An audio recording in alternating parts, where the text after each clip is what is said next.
Yeah. Nice. I like your glasses. So how was this? How was making this? I was asking about it, but the whole kind of notion of trying not to crack up at every scene, is that hard? No, that wasn't hard.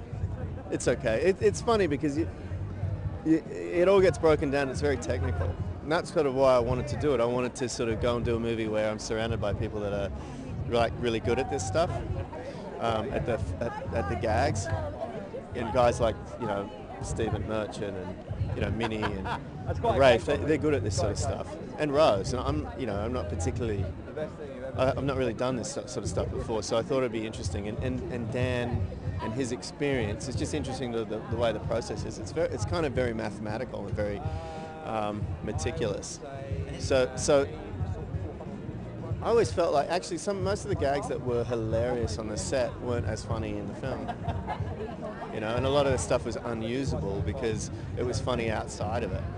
It's sort of strange how when you're on a set, you don't laugh every time at every gag, and you have to do it a number of different times. So it's interesting, and it's sort of cool being around all these people because they discuss what's funny and what's not funny all the time. And for me, after a while, I was like, none of it's funny. You talk about it so much.